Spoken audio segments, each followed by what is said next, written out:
Ahí está. Y contarles hoy tenemos dos invitados. Eduardo ya los ha estado escuchando y ha estado conectado este ratito. Voy a mostrarles un poquito de quiénes son y los que nos van a estar acompañando y obviamente poder absorber un poquito de la experiencia que ellos traen.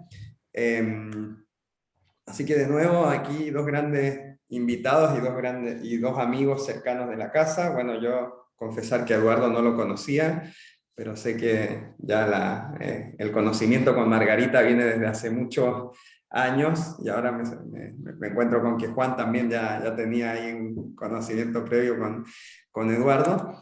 Y bueno, vamos a estar de 9 a 10 con Eduardo Amadeo. Ayer les mandé en el recordatorio del mail un poquito de lo que ha hecho, experiencia en Venture Capital, desarrollo de startups en América Latina, hoy está en XTP, en Corporate Partners, y además fue gerente del fondo Mountain Nazca para Chile y Argentina, que cofundó esta compañía y donde se crearon fondos de Venture Capital en diferentes países.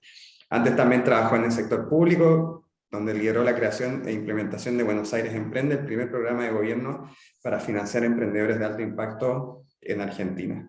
Y ahí también corté un poquito su descripción, pero también Eduardo es MBA, no recuerdo si era de la UDESA o de la UTDT, De San Andrés, sí. de San Andrés. Así que bueno, vamos a contar con Eduardo un poquito primer momento hasta las 10. Nos va a compartir un poquito de su experiencia en este recorrido en el mundo de Venture Capital, de inversión de impacto, un poco también ir transmitiéndonos qué es lo que se busca, qué es lo que se evalúa, un poco cómo se mueve ese ecosistema. Y después vamos a contar también con otro amigo de la casa, Diego Luzuriaga, quien también de hace mucho tiempo nos acompaña. Bueno, Diego ha sido socio de Marga y de FER, y bueno, ahora cuando llegue Diego a las 10, ahí hacemos la presentación un poquito más formal también de los diferentes aspectos que ha abordado y que creemos que nos va a servir. Así que, Eduardo, no sé Vale, arranco. si estamos para arrancar o si Marga, bueno, Marga ahí está con la conexión más o menos, pero también si quieren agregar algo, bienvenido sea. Pero bueno, te damos la palabra. Hagamos una cosa, arranco y después charlamos. Es la manera Dale, mejor. A ver, dale. voy a compartir. Un poco me pidieron que haga una a ver dónde queda. Acá. Que les haga una presentación contando un poco alguna experiencia relacionada con inversiones en startups. Y la primera pregunta que me hacían era, o que me decía Álvaro, esto de, bueno, startups de impacto o startups exponenciales. Y a mí un poco lo que me quería traer, que yo lo veo como algo, a mí me gusta tratarlo de la misma manera. O sea, yo no, desde el punto de vista de, según mi experiencia, hay casos de éxito y cosas que me han pasado. Me gusta cuando veo startups decir, bueno, a ver, si yo como me pongo el sombrero del inversor, me gusta verlos, tratarlos como una misma manera. Creo que eso es bueno para todos y en general, si bien uno, ahora les voy a decir dónde está la diferencia, dónde yo veo la diferencia, pero por otro lado, cuando hago estas presentaciones, son las mismas presentaciones que le hago a startups que quieren buscar levantar capital de inversión para hacer un marketplace, para hacer tecnología de inteligencia artificial o lo que sea. Es la misma presentación y por ahí después vemos los matices. Muy bien, dicho esto, vamos a iniciar la presentación. La tengo en otra pantalla, si miro para otro costado es porque tengo otra pantalla que me sirve para mirar las cosas. Entonces, Dale. la idea era un poco hacer esta presentación que se llama Aprendizajes y Desafíos de la Inversión de Riesgo en América Latina. Debo decir, es una presentación que la voy refritando todos los años, o sea, y eso hace que de hecho le pifié y la primer slide es viejo porque es de 2019, pero no encontré el 2020 y dije, bueno, va derecho y digo. Pero la primera cuenta para contarles es que la inversión de riesgo se multiplicó por 15 en 4 años en LATAM. Hace 4 o 5 años, 2016, estábamos hablando de 500 millones de dólares en el año. Este año cerró el último semestre cerró en $7.6 billion invertidos en Venture Capital en América Latina, y 6 billion, y el 2021 el 2020 cerró con 6 billion. Entonces, la realidad es que lo que ha crecido el negocio desde el punto de vista de la cantidad de dinero que se está invirtiendo en América Latina en startups exponenciales es fenomenal y realmente promisorio en este sentido. Y algunas cosas que yo uso para contar es, lo primero es que la torta de la inversión, algo que es importante entender, se reparte entre los grandes mercados. O sea, el 50% de la inversión se la lleva a Brasil, después tenés México, y tenés Chile, Colombia, Argentina, que depende de los años, tienen más o menos según cómo venga. O qué startup fue el que se invirtió, probablemente 2021, con ciertas inversiones muy grandes en startups argentinas. Argentina va a pasar a tener algo así como por ahí el 10 o hasta 15% del mercado, pero a mí esto me importa más que nada porque cuando yo veo startups por ahí que vienen de otros países, de Perú, de Ecuador y demás, les aclaro que si quieren salir a buscar inversión tienen que ir a los grandes mercados. O sea, quedarte en un mercado chico probablemente vaya a hacer que los inversores se interesen menos en vos. Y eso es un dato duro y puro de la realidad. La otra cosa es en qué sectores. Y acá, primero, la cosa que no hay impacto. Cuando uno lee acá la lista de fintech, e-commerce, super apps, proptech, no dice impacto o startups con contenido social. Ahora, vos te podés posicionar ahí adentro diciendo, bueno, yo invierto, yo soy una compañía fintech, ayudo a mejorarle la vida el consumo de las personas, cómo la gente ahorra, cómo las personas transaccionan, y eso es una fintech. De hecho, otro día le contaba a Álvaro, el último unicornio mexicano que se anunció la semana pasada se llama Confío. Confío es una startup que le da crédito a personas y su inversor original fue el Fondo Acción Internacional, que es un fondo de impacto en fintech americano. Entonces, la realidad es que, de vuelta, no importa que no diga impacto ahí, uno dice dónde me posiciono dentro de estas industrias. Y algunas, obviamente, que son las que más calientes están, tienen que ver en general con el grado de adopción que tienen dentro de los mercados, y que significa que es más fácil lograr escalar que otros sectores donde se vuelve más complicado y demás. Bien. Un punto interesante, a mí también me gusta decir, es que hay pocos fondos activos en la región. A pesar de que hay mucha plata, o que la plata ha crecido enormemente, no hay muchos fondos activos. O sea, vos te podés contar cuánta gente está invirtiendo de manera profesional en los países de la región. En muchos países no llegás a contar 10 compañías que están haciéndolo. Y cuando decís, bueno, de esas 10, ¿cuáles son? No voy a decir serias, pero experimentadas, por ahí son 2 o 3. Entonces, eso te hace bueno, que haya que tener en cuenta que el mercado es muy chico y muchas veces se ríe la gente en el hecho de que todos nos conocemos entre sí, lo cual es bueno y es malo, porque eso implica que uno tenga que haya factores de reputación importantes a tener en cuenta, haya que saber un poco quién es quién y demás, pero es una realidad y eso ojalá que haya más inversores en la región. Es probable que esto vaya a ocurrir y que este número que yo te digo, menos de 50, dentro de un par de años sean el doble, y no me extrañaría, pero es algo que hay que tener en cuenta. Ahora, lo que más interesante de esta charla es empezar a hablar sobre los aprendizajes. O sea, como contaba un poco Álvaro, yo hace más de 10 años, hace más de 20 años que me dedico a trabajar con startups, hace 10 años que me dedico a invertir o a trabajar profesionalmente en el mundo de las inversiones. Entonces, lo que me tenía ganas de contarles un poco, cuáles son los aprendizajes que tuve o que existen en este mercado, que sirven para entender qué es lo que piensa un inversor a la hora de salir a buscar oportunidades de inversión, sí, oportunidades en startups. El primer aprendizaje es que las inversiones en innovación deben ser de 10 años. Menos no funciona. ¿Qué quiero decir? No tiene sentido venderle a un inversor que en 3 años su negocio va a ser increíblemente bueno, que se va a llenar de plata en 3 años, que vas a querer vender tu compañía en 3 años y que el crecimiento exponencial está a la vuelta de la esquina. Si uno dice eso, es probablemente que probablemente el inversor no te crea, considera o que entiende que no es un negocio para él. Cada vez más vemos el hecho de que las compañías, cuantos más las haces, más esperás, mejor va a ser el resultado. Y a veces ese resultado es realmente exponencial. Hay un caso que es interesante que es para contar, que es el de Tienda Nube, que es esta compañía que hace poco levantó 500 millones de dólares, que creo que es la inversión más grande que recibió una compañía argentina fuera de Mercado Libre.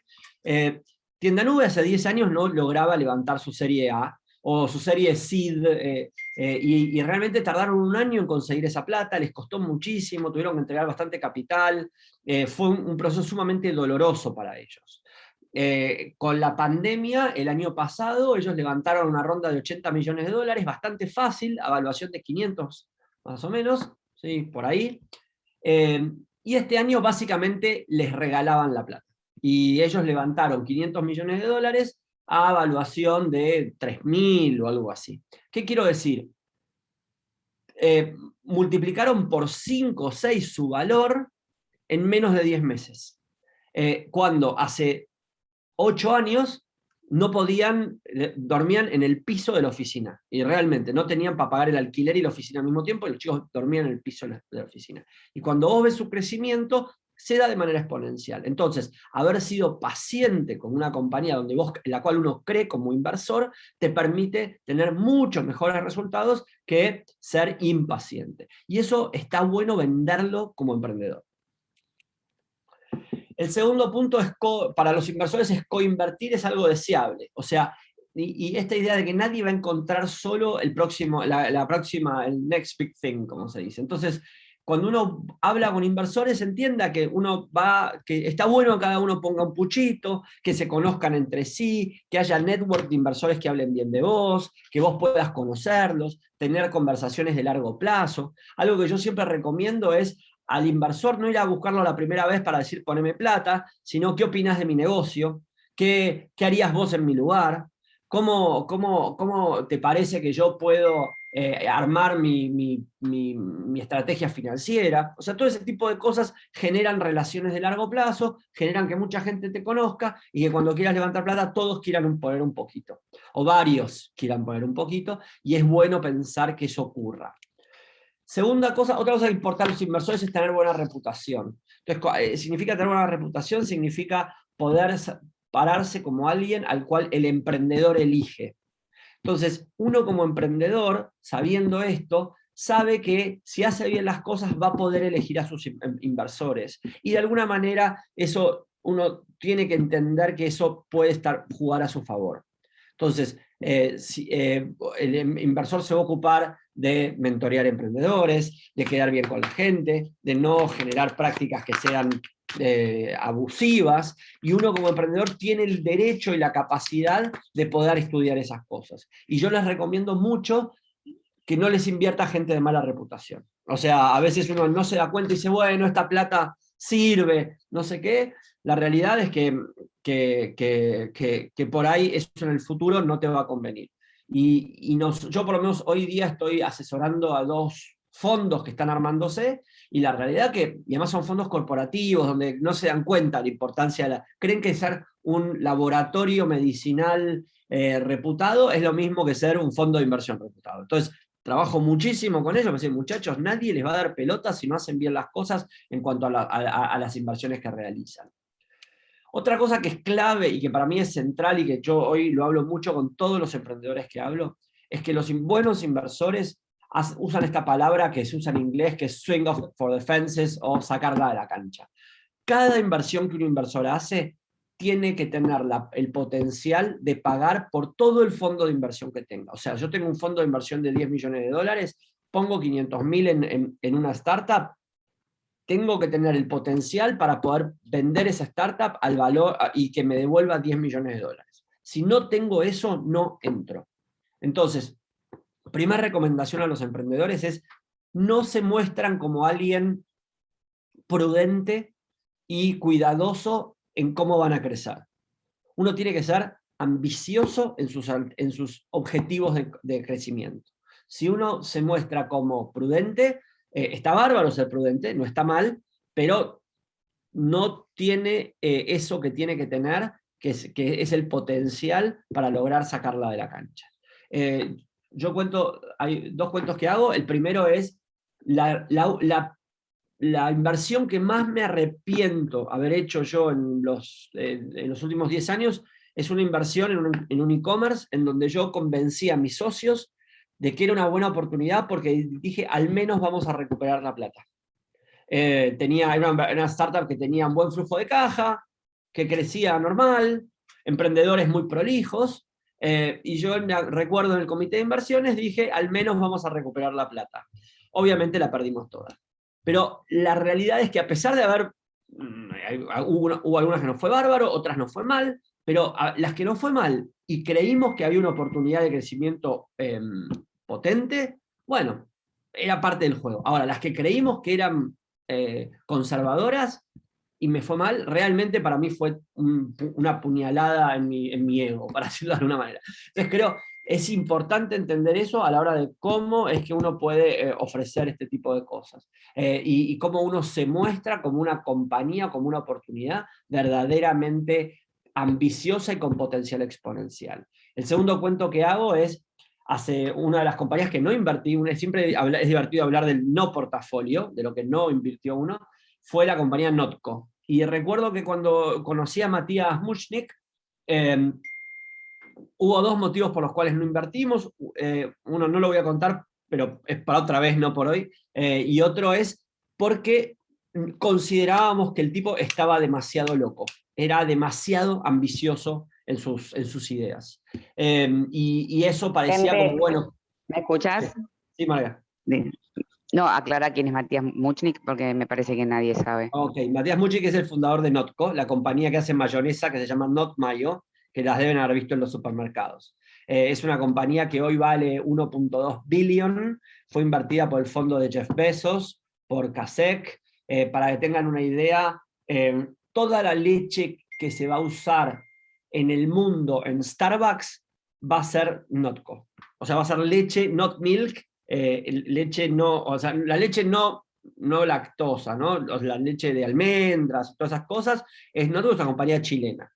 El tipo es un tipo mega ambicioso, te cuenta que va a conquistar el mundo, que tiene un algoritmo impresionante para lograr generar productos sin utilizar cosas animales. Lo escuchás y decís, está loco. Ahora, lo logró hacer. Y ese tip, y me acuerdo que ese año, al año siguiente, la gente de Kasek, que es otro fondo muy grande, le puso plata, lo fui a ver y le dije, che, ¿por qué invertiste en Notco? Porque no sé si es un mentiroso o es un genio, me dijeron. O sea, no, había muchos motivos, pero uno era ese. Y entonces a veces mostrarse como un genio loco es mucho mejor que mostrarse como un tipo serio y responsable. Además hay que ser serio y responsable, hay que ser íntegro, todo esto. Pero la realidad es que mostrar esa ambición un poco desmedida es muy bueno. Bien. Otra cosa importante, y esto, a ver, lo aclaro porque es importante. La inversión de riesgo no es democrática. O sea, nadie invierte en inversión de riesgo porque es bueno. Bueno, por ahí sí, pero lo que digo es, se entiende que es para unos pocos y que solo uno de cada 100 startups que presentan es invertido. Entonces, uno tiene que entender que juega ese juego también. Uno puede elegir no jugarlo, y no hay ningún problema. Pero cuando uno dice, bueno, yo quiero buscar este tipo de inversión, quiero buscar este tipo de crecimiento, entro en un juego tremendamente competitivo que es solo para unos pocos y que la inversión no es democrática. O sea, no es que hay un poquito para todos. No. Bien. Y otra cosa que para mí es clave a la hora de hablar de inversión de riesgo es el foco en la tesis. Los mejores inversores son inversores que tienen bien claro qué quieren invertir. Y esto es muy importante porque, primero, son quienes le dijeron a los que les pusieron plata a ellos dónde iban a invertir. Entonces, lo que están haciendo es ejecutando un plan. No están viendo qué onda, o viendo a ver qué aparece. Y si uno como emprendedor conoce cuál es el plan de esos inversores, se va a ahorrar mucho tiempo porque va a dejar de hablar con 25.000 personas que no tienen por qué haber hablado. B, probablemente logre armar algo que esté mucho más alineado con lo que los inversores buscan. Entonces, saber cuál es ese plan, en general los buenos inversores cuentan cuál es ese plan y lo anuncian, entonces es mucho más fácil después saber qué ofrecerles. Doy un caso, en la compañía donde yo trabajo, el fondo que tiene esta compañía invierte en startups, software as a service, B2B, tickets de $1 millón para mercados grandes de América Latina, preferentemente logística. Entonces, si sos una compañía logística, que ya levantaste una ronda chiquitita, que estabas buscando $1 millón, anda a hablar y que querés entrar al mercado mexicano, anda a hablar con NXTP. Te van a escuchar, te van a dar pelota, te van a mentorear, y probablemente, y hay una probabilidad fuerte que te inviertan. Si no, y bueno, por ahí te mandan un mail y te dicen, no, no me interesa, y se acabó. Entonces, realmente está bueno conocer cuáles son los focos, las tesis de inversión de todos los inversores, para poder ahorrar tiempo y para poder armar propuestas acorde a ellas. Otra cosa que aprendimos es que el fondo de Venture Capital no es para amigos. O sea, antes se pensaba que, no, bueno, al fin y al cabo invierten en los amigos de la facultad, invierten en los que fueron al colegio juntos, de ese tipo de cosas. Hay algunos que lo hacen, pero en general cada vez menos ocurre la inversión en los amigos. Si ustedes ven un inversor que invierte mucho en amigos, corran, no vayan, digamos, salvo que sean amigos, pero si no son amigos, no está bueno, y la verdad que vale la pena pensar en que es mucho más interesante. Por ejemplo, hay un inversor americano que está en Chile, que habla de la inversión en emprendedores que están fuera de los ecosistemas tradicionales, y por qué vale la pena apoyarlos, y cómo es que esa tesis es mucho más exitosa. Bueno, cada vez más estamos metidos en esta idea. Otra cosa es mentira que invierten en emprendedores jóvenes. La historia de no, bueno, Mark Zuckerberg fundó su empresa a los 20 años. Ya no pasa tanto. Ayer justamente estaba escuchando una conversación que decía que tal vez en las tecnologías más, lo que se llama deep tech, o sea, las tecnologías más de la frontera del conocimiento, sí haya una necesidad de invertir en emprendedores más jóvenes, porque están más cerca de la academia. Entonces son gente como que viene de la universidad y hizo el research más joven, entonces está como más empapado de lo último de lo último. Pero si no es eso, en general uno prefiere emprendedores más experimentados, que ya tengan en promedio 10 a 15 años en la industria. Y por ejemplo, una cosa es interesante, que no lo agregué, pero sí, hoy día hay toda una onda de segundas vueltas. O sea, invertir en lo que se llama second time entrepreneur. El emprendedor de segunda o tercera vuelta entiende mucho más cómo funciona el negocio, entiende cómo mucho más funciona lo que llamamos el playbook de cómo crecer, y entonces hace mucho más sentido invertir en esa segunda o tercera vuelta, que no siempre significa que vendió increíblemente bien su compañía, que ya es multimillonario. Por ahí tiene un hambre increíble, pero el tipo ya entiende cómo funciona esto, entonces es mucho más rápido la curva de aprendizaje. Y ahora, ¿y los emprendedores? ¿Qué aprendimos de los emprendedores? ¿O qué busca un inversor sobre los emprendedores? ¿O qué han aprendido estos emprendedores?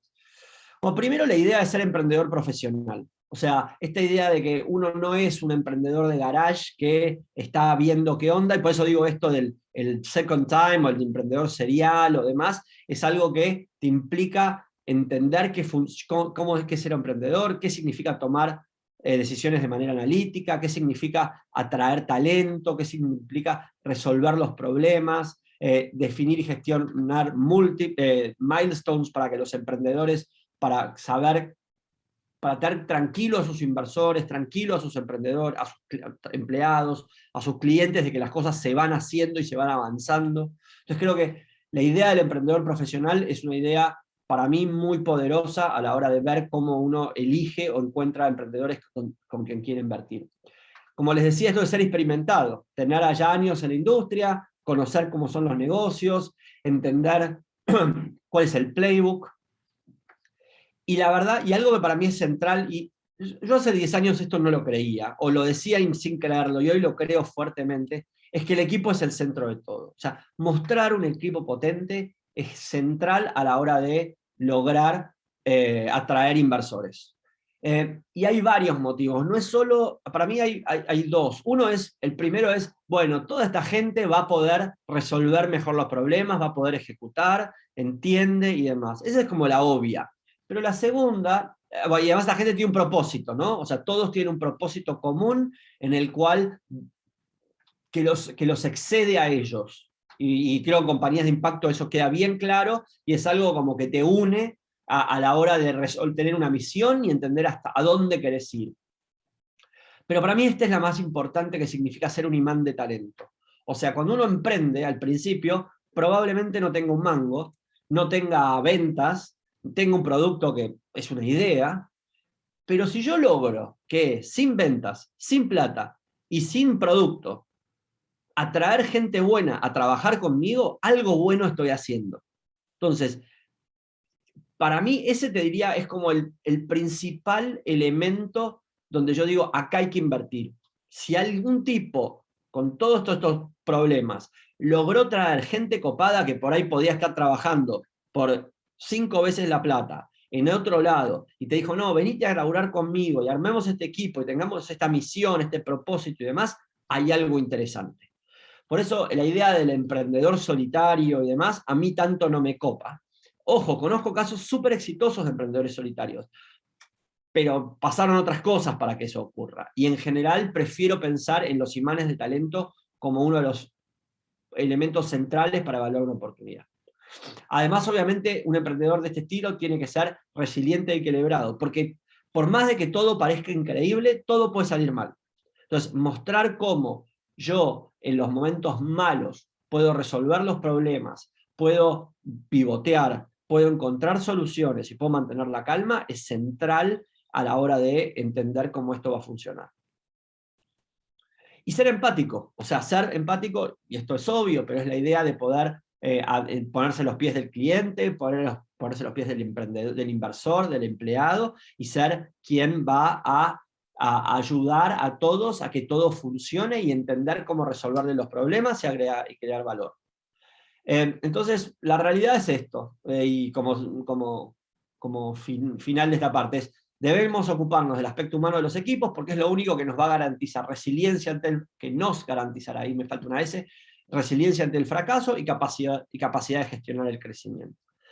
Creo que yo como inversor, esto es central a la hora de pensar, mucho más que la oportunidad. Ahora, ¿me quedo solo con esto o hay algo más que la oportunidad? Después les mando la presentación, obviamente.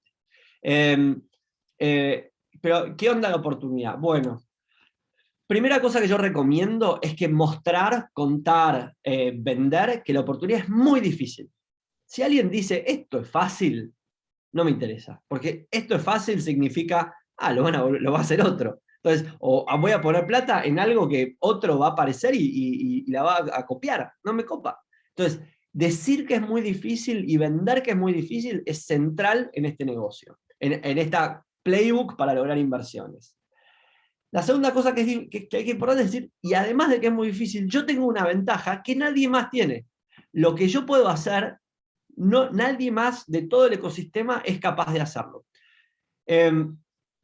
Por ejemplo, y esto es, por ejemplo, tengo un equipo increíble, o sea, tengo una tecnología increíble, puede ser una cosa. Tengo un know-how increíble, tengo un equipo increíble, de alguna manera he generado las barreras de entrada para que esto no pasa, y acá no quiero hablar de patentes, porque cuando hablan de patentes me aburre y me parece un tema como, al fin y al cabo las patentes se resuelven con plata, entonces no sé si patentes es el tema, pero sí a veces hay otras cosas que uno tiene que son ventajas injustas relacionadas con contratos, con acuerdos, con cosas que te permiten decir, hay algo muy difícil que yo lo puedo lograr porque tengo un cohete y los otros van caminando. Esa es una idea muy importante en el storytelling.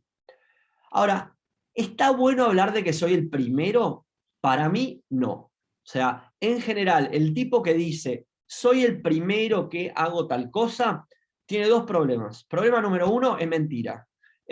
Porque siempre porque muchas veces vos decís, sos el primero, pero uno que yo, en el momento en que trabajaba de inversor y veía, no sé, 40 proyectos por semana, seguro había visto uno antes que había hecho algo parecido. Entonces, decir que sos el primero, corres el riesgo de que en verdad no lo seas y que el otro lo sepa, y quedás mal.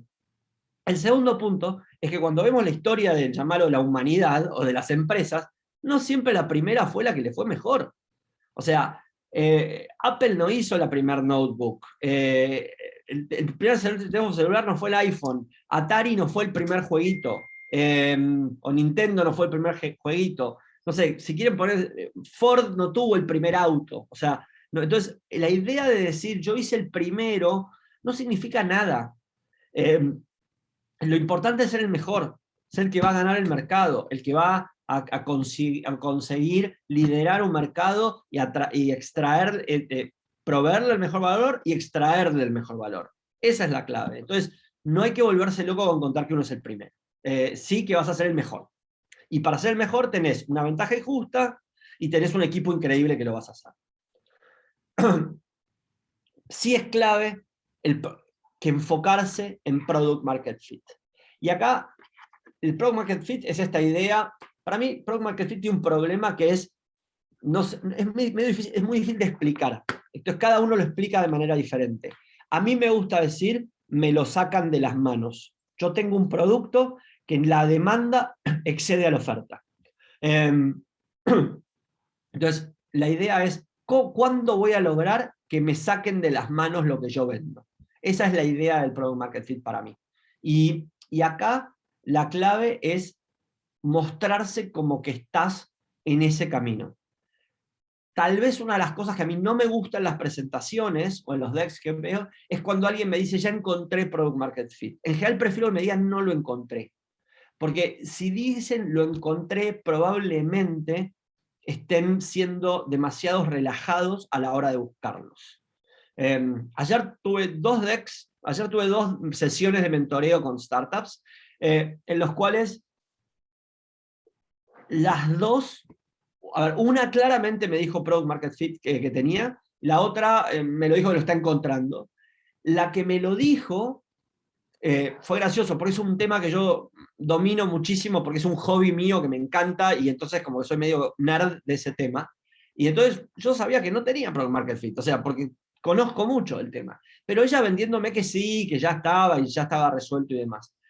Entonces digo, claramente lo que ella tendría que haber hecho es mucho más, no ser humilde, pero decir, nuestro trabajo o la plata que vas a poner es para que logremos tener un producto que nos saquen de las manos. No un producto que la gente me quiere comprar y en una encuesta dice que estaría bueno comprarme. Eso no es product marketing. Entonces, está bueno ser ambicioso en encontrar, en trabajar sobre eso. Bien, ¿qué más? Y acá vamos a un par de cosas más sofisticadas, pero importantes aclarar. La segunda es capacidad de apalancar. O sea, cuando uno cuenta que va a levantar una cantidad de plata, tiene que contar que con esa poco de plata que te ponen, o ese mucho de plata, tu negocio va a crecer y va realmente a pegar, la curva de crecimiento va a pegar un salto. Esa es otra cosa que vale la pena contar. Y está bueno, de alguna manera, si uno no lo cuenta en una presentación porque es muy largo, explicarlo y que quede claro cómo eso, qué va a pasar ahí.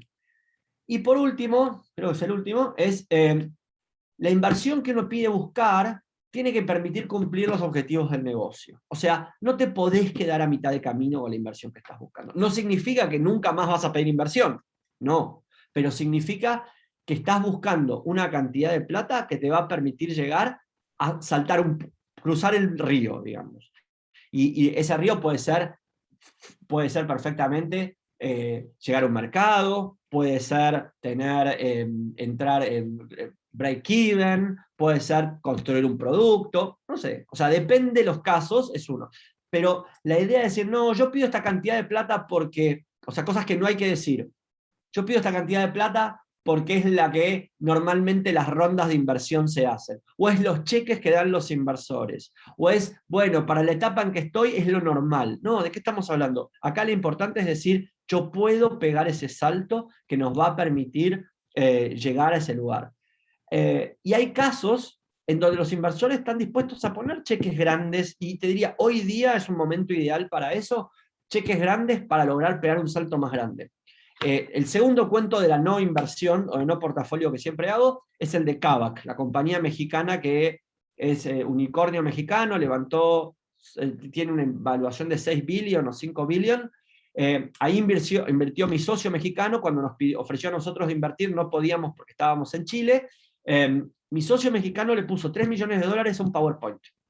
Y le dijo, ¿por qué? Porque decía, el equipo que estaba armado era el mejor equipo que le había visto en su vida y que hacía todo el sentido ponerle plata, y nosotros no lo logramos hacer, pero mi socio mexicano sí le ha ido muy bien con eso.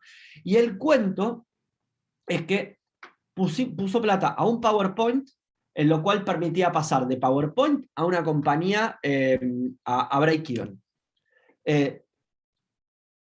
Y bueno, y se logró un resultado increíble haciendo eso, pero la idea era, el objetivo era hacer break-even. ¿Y cuánta plata se necesita? $3 millones. Vamos por eso. Entonces, acá es clave uno mostrar eso. Y a pesar de que te van a decir a muchos que no, es mucho mejor que te digan que no a esa tesis que así a una tesis en la cual te vas a quedar a mitad de camino. Porque probablemente esa plata no la vas a poder devolver, el resultado del negocio va a ser malo, se va a cerrar y realmente va a ser un fracaso. Entonces, como no queremos fracasos, vayamos a buscar a la gente que entienda que uno necesita esos cheques para lograr cruzar ese río. Última cosa, nuevo contexto. Algunos aprendizajes del nuevo contexto de este último año y medio. Primero, los que se adaptaron más rápido sobrevivieron, y eso fue claro. O sea, hay enormes cantidades de casos de compañías que lograron adaptarse más rápido y lograron sobrevivir y lograron generar negocios muchísimo más grandes de lo que estaban esperando nunca. Y eso es algo fabuloso y hay que aprovecharlo, y todavía se puede aprovechar. El segundo, la capacidad de estrujar los dólares. Y eso es algo que se vio mucho, compañías que lograron, que pusieron, entendieron que tenían que ser mucho más frugales para lograr sus objetivos, y lo lograron, y rápidamente por ahí lo que pasó el año pasado fue que eso duró 2 meses, 3 meses, y después pudieron volver. Entonces, la capacidad de una startup de adaptarse al contexto, ser frugal durante un momento y apretar el acelerador, es algo que una empresa grande no puede hacer. Entonces, ahí es donde uno tiene una ventaja competitiva muy importante que puede aprovechar. Quedó mucho talento emprendedor por atraer. Hoy día es mucho, podríamos decir que Argentina tiene algunas características particulares, pero sí es cierto que en muchos países de América Latina, no tanto en Argentina, apareció mucho talento emprendedor que se puede utilizar. Se logró algo, un salto cuántico en muy poco tiempo en cuanto a adopción, que es algo que de vuelta, que hace años lo veníamos esperando y apareció. Y la verdad que la paciencia y la persistencia logran resultados en esta maratón. Yo tengo tatuado en mi brazo que la paciencia paga. Me lo hice porque me di cuenta que servía, y creo que es importante entender esto. Hay que trabajar sobre un modelo de paciencia para lograr resultados en la maratón. Eso. Bueno, le saco la presentación, un segundo, ahí vamos. Y tenemos 10 minutitos para lo que quieran preguntar. Buenísimo. Buenísimo, Eduardo. Súper valioso mucho de lo que compartiste. Vamos a abrir ahora un espacio de Muy buena, preguntas. Pepe. La verdad que muchos conceptos, algunos que empiezan a salir de nuevo, como la resiliencia, el coinvertir, etcétera, que también nos comentaba Luciano Nicolás la semana pasada, y otros también nuevos que creo que dan estos fondos de inversión. Así que abrimos el espacio para preguntas, dudas, consultas o comentarios. Está abierto el micrófono, así que no sé si alguien quiere comenzar. Ahí veo que Arturo tiene... Sí, Dale, dale Arturo. arranco. Sí, bueno, gracias Eduardo, un placer escucharte, muy, muy entretenido y entusiasmador, o entusiasmante, no sé cómo pongo. La duda que tengo es, vos en un momento decías al principio, sí, ojo con los tipos que te van a invertir, podés elegir, etcétera. Pero después también por otro lado había un slide donde vos decías que en general hay 10 VC promedio por país, digamos, o sea, elegir, pero tenés 10 flacos por país, tampoco tenés un menú para hacerte el guapo, ¿no? Sí, es verdad. Y es verdad que no tenés un menú para hacerte el guapo. Es verdad que las dos cosas son verdad. Obviamente la intersección en el diagrama de Venn es chiquitita, digamos, para decirla. La única ventaja, te diría, que tenés, o la única cosa para tener en cuenta, es que el mercado de la TAM hoy es bastante regional, y eso se puede aprovechar. O sea, no me quedaría solo con los VCs locales. pensaría en cualquier inversor que esté mirando América Latina, más allá de donde esté. Y eso no es algo que no es nuevo, ¿eh? O sea, te diría que eso es nuevo, perdón. Es algo que hace 2, 3 años no estaba tan claro, y hoy sí. Pero hoy yo tengo, no sé, yo hablo con VCs de que están basados en Miami, que están en España, que están no en Silicon Valley no tanto, pero por ejemplo, Miami, España. Hace poco hablé con unos de Singapur, hablé gente de Londres. O sea, hoy están mirando la TAM como una oportunidad. A veces, y pensando en tu negocio, por ejemplo, por ahí no son inversores, por ahí son empresas que quieran invertir. Entonces, también tenés eso. Entonces yo te diría, no quedarse... Es cierto que el mercado es chico, pero es cierto que está creciendo y es cierto que estamos en un buen momento en términos de la cantidad, de que hay gente que está basada en otras latitudes que está diciendo, che, si estás en un mercado grande de la TAM y estás creciendo, tal vez sea el momento. Porque fundamentalmente hay lugares donde no hay tantas oportunidades. Vos en Europa hoy, por ejemplo, tenés pocas oportunidades, buenas, y con potencia, buenas en el sentido exponenciales. Entonces, creo que hay que abrir un poquito más el espectro geográfico, de alguna manera. Okay. Gracias. Buenísimo. Ahí está Sol. Sol. Sí. ¿Cómo están? Buen día. Bueno, Eduardo, muchas gracias por la presentación, la verdad, espectacular, súper motivante todo. Mirá, yo tenía una duda que lo venimos charlando también con Nico, que bueno, que me está coachando él en el tema de crecimiento y venimos viendo varias cosas, es que uno de los puntos que vos marcabas era el tema de mostrarse, bueno, con mucho optimismo en cuanto al crecimiento, más como un loco lindo que es tan conservador. Y en ese punto quería consultarte, digamos, cuál es tu recomendación en cuanto al punto de equilibrio, más que nada porque digo, o sea, es muy bueno mostrarse optimista, pero también hay que ser consciente de toda la cadena de producción que uno tiene detrás y la capacidad productiva a alcanzar en caso de crecimiento. Entonces ahí como que me genera un poco de dudas respecto de la mano de obra o el crecimiento exponencial. ¿Cómo verías vos ese punto más equilibrado? ¿O bien, cómo se resuelve bien, digamos, sin mostrarse conservador, ser optimista y alcanzable? O sea, que sea una meta bien real. Sol, te voy a preguntar una cosa porque estoy hablando y mientras te estoy buscando en LinkedIn porque quiero saber qué haces. ¿Qué negocio tenés? Ahí veo, pará, Mendoza. Ya. Me vas a encontrar como Marisol. La delató el acento desde el principio. Igual. Sí, exacto. Muy mendocina. Okay. Bueno, yo soy economista, Eduardo, y bueno, normalmente, o sea, trabajo en 2 consultoras, en una asesorando, digamos, en varios negocios, y también en el área de innovación de Quinto Impacto, vale, donde estamos tratando de escalar el modelo de negocios en términos económicos. Y bueno, hemos pensado mucho el modelo, ver en qué países, cómo, y bueno, bien, hay un tema crítico, creo, un poco, que es en cuanto a la mano de obra calificada que permita escalar la startup rápidamente. Perfecto. Mira, a ver, te cuento cómo lo veo. Uno claramente tiene que mirar el bottom line y tiene que mirar que la compañía sea lo más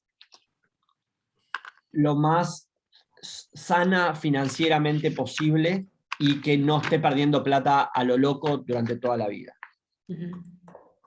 Y creo que esa parte es donde uno tiene que ser responsable y serio. Ahora, lo que uno tiene que ser verdaderamente ambicioso es cómo eso escala. Entonces, si vos generás una compañía que no tiene escalabilidad a la hora de su modelo de negocios, tenés un problema que no pensaste o no lograste resolver, entonces dejás de ser atractiva. Te doy un ejemplo. Mira, ayer estaba escuchando, si tenés ganas, escucharlo, pues es un amigo, muy amigo mío.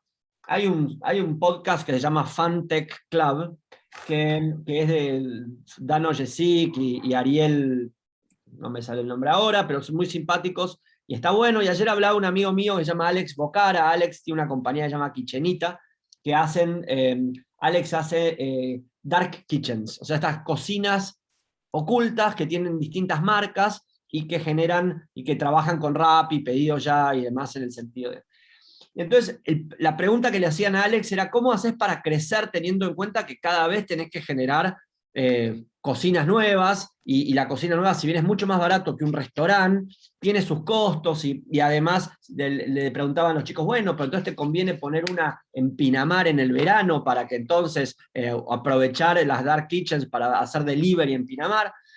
Y Alex decía, mirá, yo no tengo que mirar, él decía, yo tengo que ser escalable todo el tiempo, entonces yo no quiero mirar cómo hago para abrir una cocina en Pinamar más rápido que los demás. Yo lo que tengo que hacer es cómo puedo abrir 30 cocinas al mismo tiempo y que las 30 cocinas funcionen al 100% en 2 meses. Entonces, si me quedo solo en el problema chiquito, para decir así, de cómo accedo a talento, o no puedo crecer porque no accedo a talento, mi preocupación ambiciosa tiene que ser cómo accedo a talento y cómo resuelvo el acceso a talento.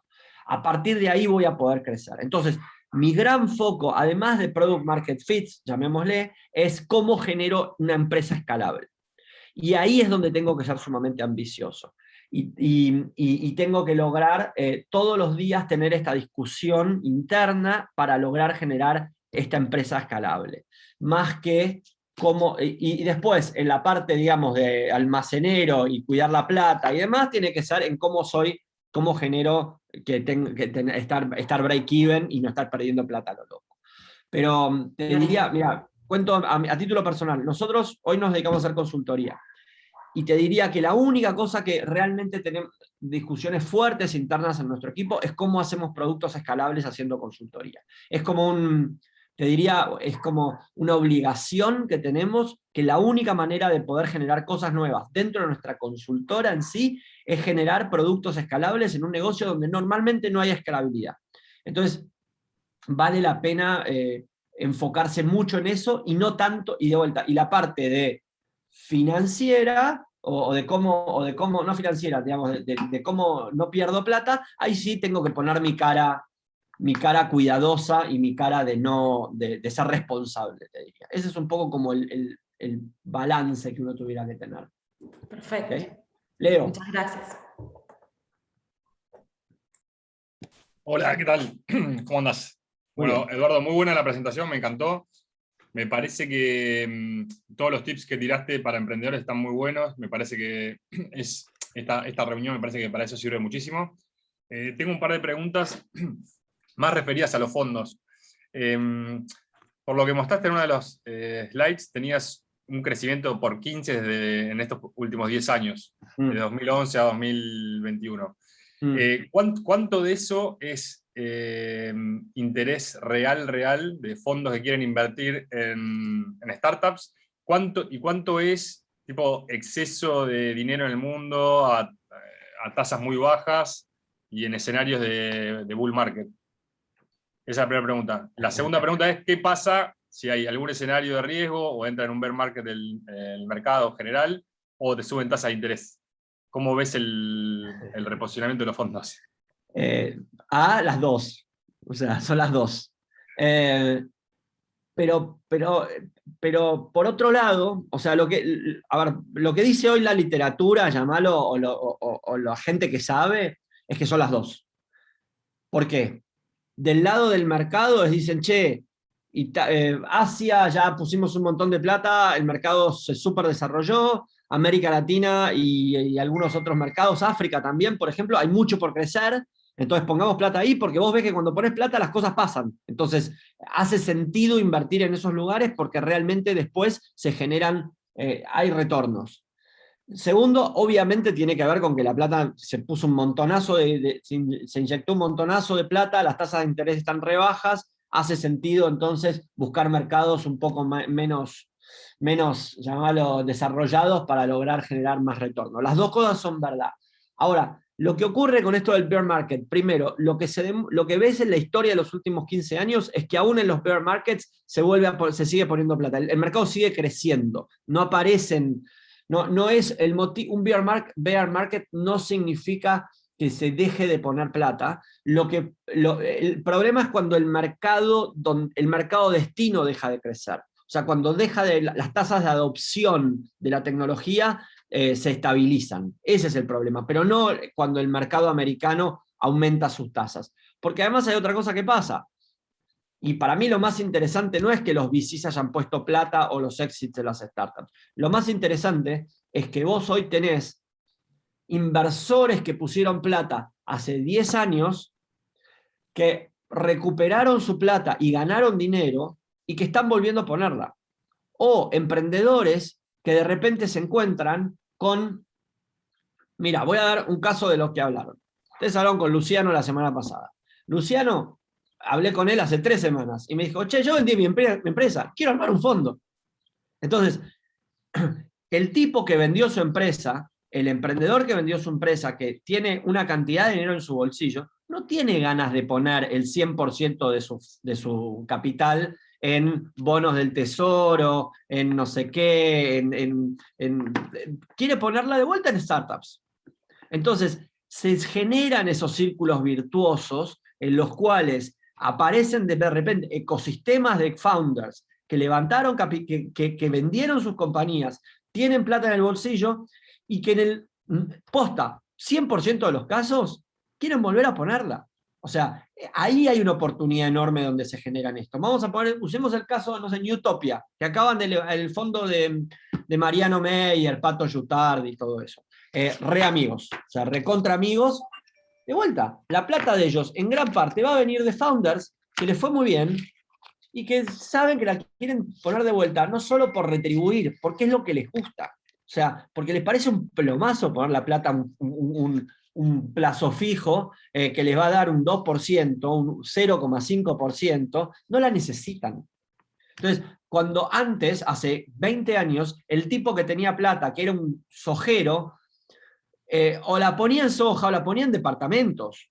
Pero hoy día el emprendedor no la va a poner en soja. O va a poner un poquito, comprar el campo para que, no sé, para mirar unas vacas, pero no es lo que tiene ganas. Las vacas del emprendedor son los startups. Esa es un poco mi idea al respecto. Pero es significativa la cantidad de emprendedores que hayan salido de sus empresas con guita como para reinvertir. Sí, sí. A ver, te doy un ejemplo.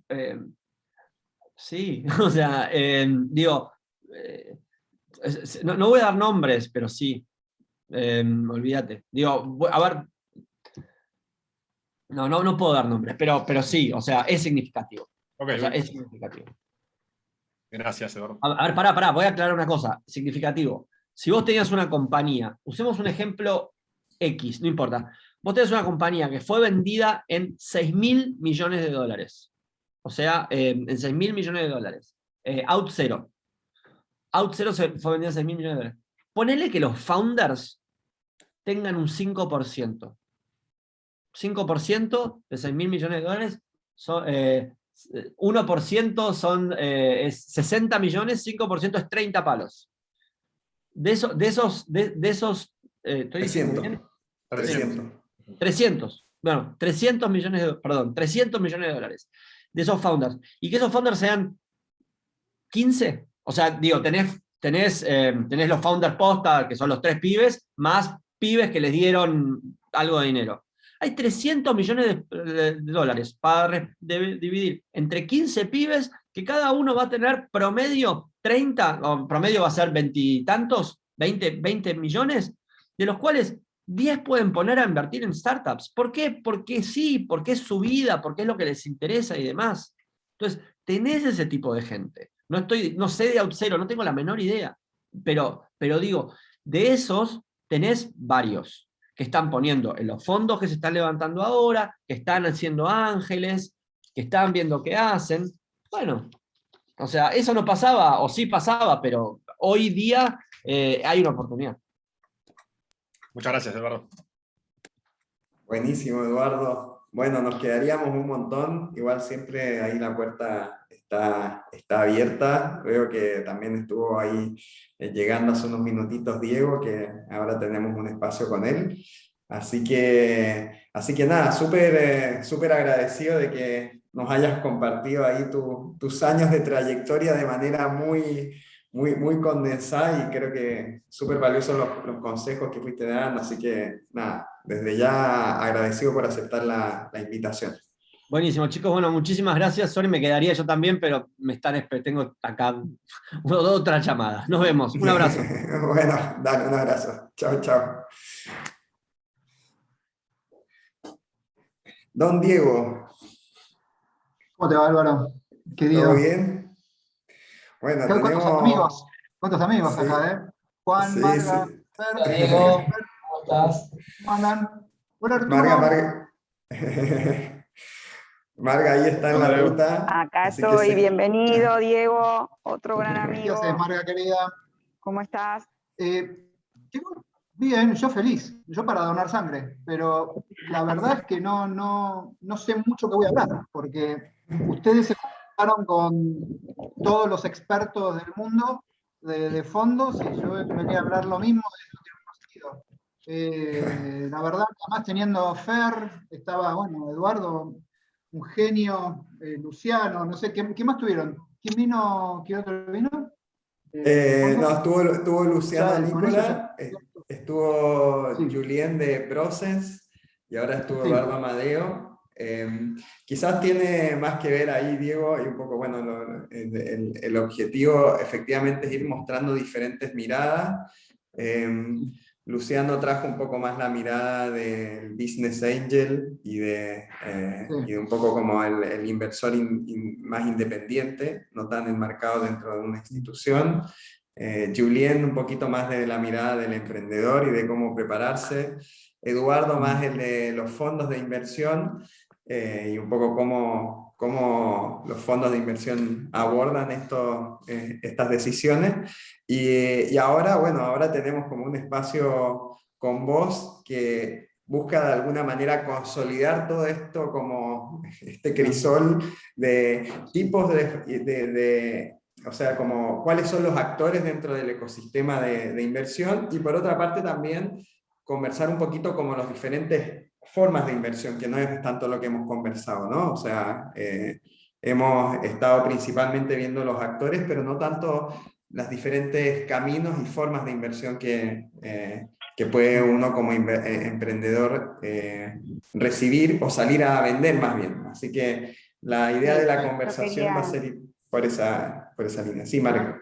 yo quería agregar, sí, tal cual, porque venimos hablando mucho con Diego estos días y vos también, Álvaro. La verdad que es tal cual. Yo creo que de todos nadie ha explicado algo tan simple como, che, me juego al principio por un préstamo, nos ponemos de novios y después hacemos equity, o vamos directo y hay un tema cultural, y bueno, sigue siendo una conversación inicial que tenemos con todos los emprendedores, porque no hay, o sea, Eduardo hablaba mucho, obviamente, de inversión de riesgo y de capital, pero al final nosotros, y creo, Diego, que esto nosotros no lo pautamos, pero al final, nosotros por no ser autorreferenciales tuvimos una experiencia de un primer fondo de impacto en Argentina que se llamó Equitas, que no lo contamos un poco porque como somos nosotros, pero quizás Sí, está bueno contarlo porque ahí ok, avanzamos en el modelo de préstamo claro, y los préstamos que hicimos, me parece que a Jorge Gronda y a Bea Pelizari vale la pena contarlos. Y eso no se me había concretamente. ocurrido, se me ocurre más ahora y eso que lo venimos hablando todo el tiempo.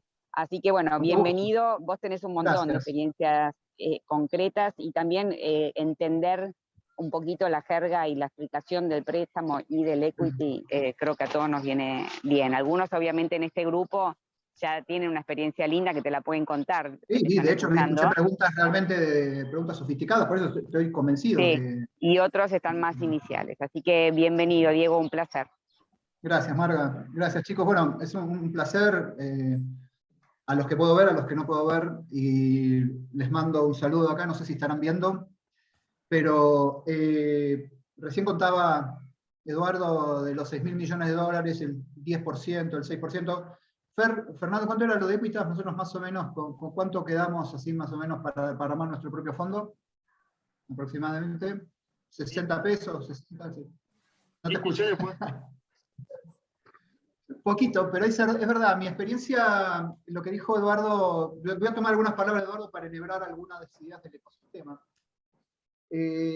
La gran mayoría de los emprendedores que pudieron vender empresas, todos hicieron fondos, todos. Y todos buscan lo mismo, y todos les interesa esto. Es verdad, no ponen todos los huevos en la misma canasta, pero el emprender da vida. Y yo hablo todo el tiempo con fondos y todo el tiempo con emprendedores. O sea, tengo mi vínculo permanente, continuo, en este ecosistema, y es vida. es la misma vida. Es la persona de esta naturaleza, posiblemente ustedes, cuando llegue el momento, decir, bueno, compro vacas. Sí, compro vacas porque digo, me retiré por completo, quiero tener vacas, pero lo más probable es que compre vacas, tenga algo de vacas y después esté haciendo algo inmediatamente nuevo porque el negocio de las vacas ya me aburrió, o el de las hojas ya me aburrió. El ecosistema emprendedor, ustedes tienen que entenderlo de esta manera. Son como piezas que se conectan como enchufes, ¿no? Como si yo fuera el enchufe de este que viene de la zapatilla y se va conectando. Está lleno de elementos, pero tienen una característica, que en general no hay unicidad en los enchufes. Entonces a ustedes les pasará que van a enchufar algo y tiene 3 patitas y tiene que poner en 2 patitas, con 2 patitas y 3 patitas, entonces necesita adaptadores. Bueno, eso pasa todo el tiempo. Yo le diría que es el común denominador. ¿Y qué significa la patita en el emprendimiento? ¿Qué significa la patita en el fondo? Que los fondos tienen tesis de inversión que son particulares y que no necesariamente coincide con la que uno tiene. O sea, puedo decir mi emprendimiento está en el vertical correcto, tiene la tecnología correcta, pero bueno, no, pero necesito que esté un poco más avanzado. Entonces, por una cuestión de 3 meses, o de 6 meses, o de 9 meses, él no invierte. Eso es una patita, que es un enchufe que no puede utilizar. Entonces el ecosistema se resiente. Las tesis de inversión cada vez son más estrictas en algunos aspectos, y en otros son más amplias. Pero ¿en qué son más estrictas hoy en Venture Capital? En lo que se llama todo lo que tenga que ver con, Eduardo lo decía al final, la escalabilidad. Hoy existen modelos, el modelo que basado en lo que es la tecnología dominante, que es la transformación digital, que dispara modelos, diría exponenciales, lo que se llama exponenciales. ¿Por qué? Porque son modelos de marketplace, son modelos plataformicos, son ese tipo de modelos que tienen exponencialidad. ¿Qué es exponencialidad? Exponencialidad significa que pueden crecer y escalar muy rápidamente con costo marginal cero, o muy bajo. Entonces, cualquiera de esos emprendimientos tiene digamos, esos fondos buscan eso, tienen esa característica. Entonces, te hablan de fintech, te hablan de edtech, agtech, e incluso, o sea, todas las tecnologías, pero nunca, ¿dónde está el común, el que crece linealmente, o un poquito más que linealmente? Ya no es tan obvio, ya no pasa a ser tan obvio. En ese principio, entonces, que no es obvio, ¿cómo busco? ¿O qué busco? ¿O hay fondos? Fondos hay un montón en este momento. Hay un montón. Y hay en Latinoamérica creciente, pujante, con hipótesis o tesis de inversión realmente interesantes, etc. Pero no es una cosa que yo veo que se derrame así en el ecosistema completo. Generalmente tienen estas características. Entonces, ¿qué hacen ustedes? Y ahora yo les voy a preguntar a ustedes, ¿qué es lo que buscan con esto? Es llamémoslo, este hype, que se dice en inglés, este enorme entusiasmo, ¿tiene que ver con que yo pueda hacer, tenga que sí o sí conseguir un fondo? ¿Tengo que conseguir un fondo de estos? No sé, ¿tengo que ir a NextTP o puedo ir a tal fondo? No, no significa eso. Significa que yo necesito entender, mucho antes que cualquiera de estas cosas, qué es lo que necesito y por qué yo buscaría fondos. Entonces, ese problema que Marga comentó de Equitas es lo que Equitas vio. Equitas entendió perfectamente que había un missing middle. Había muchos en el medio que no estaban haciendo nada. Había, para determinados activos, determinadas inversiones, mucho, pero para el resto no había nada. Y nosotros cubrimos ese espacio. Entonces, en este contexto, yo les voy a preguntar a ustedes ahora, si ustedes me pueden decir qué es lo que están buscando, porque no necesariamente necesitan fondos, que es la primera pregunta, si necesitan fondos, porque si ustedes tienen la capacidad de crecer y de capear la parte más importante del startup, ustedes pueden no diluirse y pueden obtener valuations muchísimo más altas posteriormente. La segunda es, si ustedes tienen fondos, perdón, si van a necesitar fondos igual, ¿cuál es el mejor fondo? ¿Es el tipo deuda o capital? Deuda es muy poco probable si es startup, pero tal vez no son tan startup. Pero si es capital, ¿qué tipo? Realmente hay todo tipo de fondos. Hay fondos más institucionales, fondos más de familia, más un Luciano, es totalmente distinto a NextTP, que es totalmente distinto a CASEC, que es totalmente distinto a otros. Entonces ahí va dependiendo de ustedes. Y por último, antes de darle la palabra a ustedes, para que ustedes me cuenten los proyectos y yo trabajar con este tema, a ver, para que a ustedes les sirva el ecosistema, es, hay una cuestión también de, llamémoslo de feeling, o de vibración, o de compatibilidad, entre lo que es el emprendimiento y lo que es el inversor. No es menor eso no es un tema que uno pueda dejar de lado. ¿Por qué digo que es importante? Porque a veces, por ejemplo, Equitas, tenemos un proyecto que dice, yo no quiero tener socios porque no quiero que ningún socio me toque el impacto que quiero tener. Perfecto. Entonces, tengo que pedir deuda. Eso es una posición tomada que genera una complejidad determinada. Pero desde la mirada del inversor, si vos sos una startup, aunque pidas deuda, para mí es un equity, porque sos una startup, por lo tanto la deuda es un quasi equity, con lo cual no me sirve. O tal vez me sirve, pero tengo que hacerlo de otra manera. Y también se van a encontrar con inversores que dicen, mira, no me cierra esto, no me cierra lo otro, o tal vez tienen, porque Julien seguramente se los dijo en reiteradas ocasiones, porque es una cosa que con él más hablamos, es el feeling de qué es lo que realmente busca el fondo. ¿Quiere el impacto, impact first, o es return first? O sea, primero es el impacto, después, o primero es el retorno. Son otros aspectos que forman parte de este ecosistema. Entonces, no se me ocurre mucho más de esta discusión en vacío, si no es hacerlo a través de los proyectos de ustedes. Entonces yo quisiera pedirles, si son tan amables, que cualquiera tome la palabra y me diga, me gustaría contar de este proyecto y lo que yo estoy buscando, y por qué estaría buscando esto, o si valdría la pena buscarlo. No sé si me puedo explicar y si me pueden colaborar con eso. Y obviamente, Fer, si sos tan amable, y Marga, si sos tan amable, me pueden ayudar en lo que quieran. Vamos. Dale, Leo. Bueno, hola Diego, ¿qué tal? ¿Cómo te va? Sí, Leo, querido. Mucho gusto y gracias por las primeras palabras. Por favor.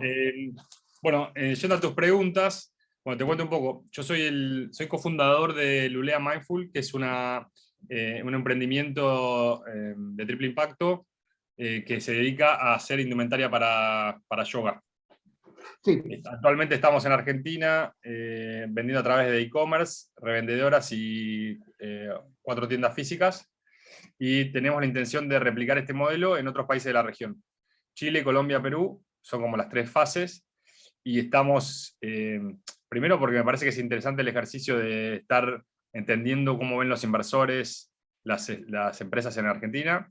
Y segundo porque me parece que es una buena forma de ir preparándose para tal vez en la fase 2 o fase 3, o incluso luego de estas fases iniciales a estos 3 países, pasar a México y Brasil. Bueno, estamos buscando estar preparados para cuando lo necesitemos. Bien. No sé si te respondí las preguntas. Sí, perfecto. Me interesa. ¿Y vos estás buscando fondos o no? ¿O estás en...? No, estamos preparándonos para eventualmente buscar fondos dependiendo en la etapa que lo vayamos a necesitar. Son etapas como que van avanzando en el tiempo y es difícil de este momento estimar exactamente qué momento lo vamos a necesitar. Yo creo que tal vez sea fase 1 sería Chile, 2 Colombia, 3 Perú, y ya 4 México, Brasil, quinta tal vez. Bien. ¿Cuál es el aspecto de triple impacto, Leo?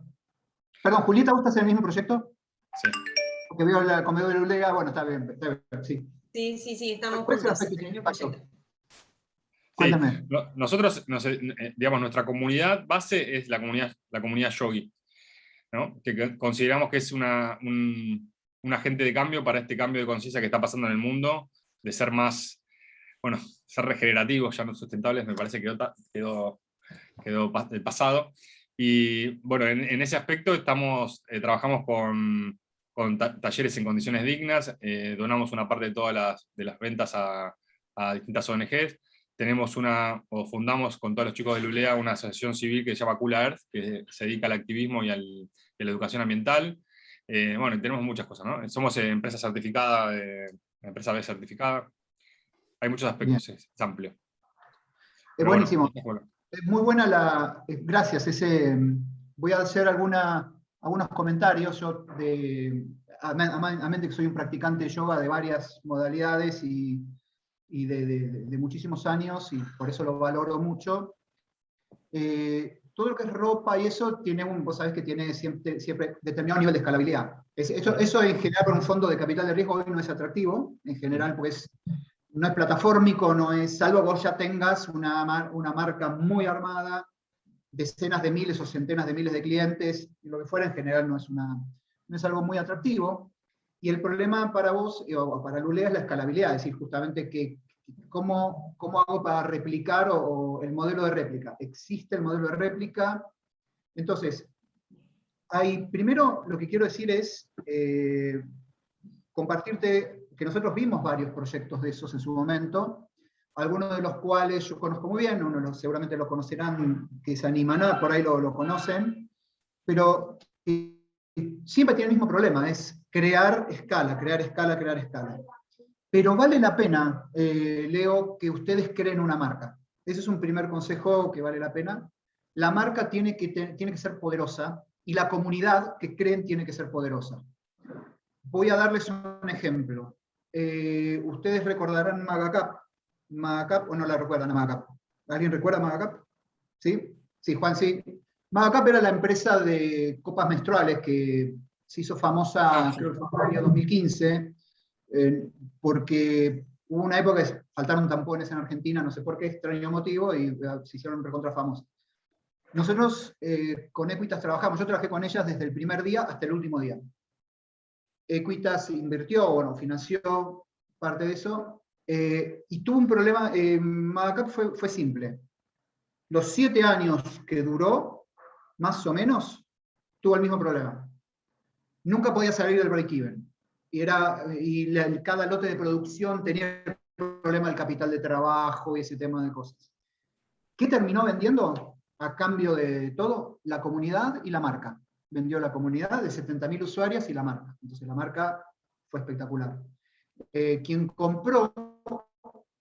le compró todas las deudas que tenía, el lote, lo que fuera, pero fundamentalmente le dijo: yo te pago la marca y la comunidad. Entonces es un aspecto importante para ustedes, buscar intangibles cuando el tangible tiene lentitud o tiene distintas complejidades.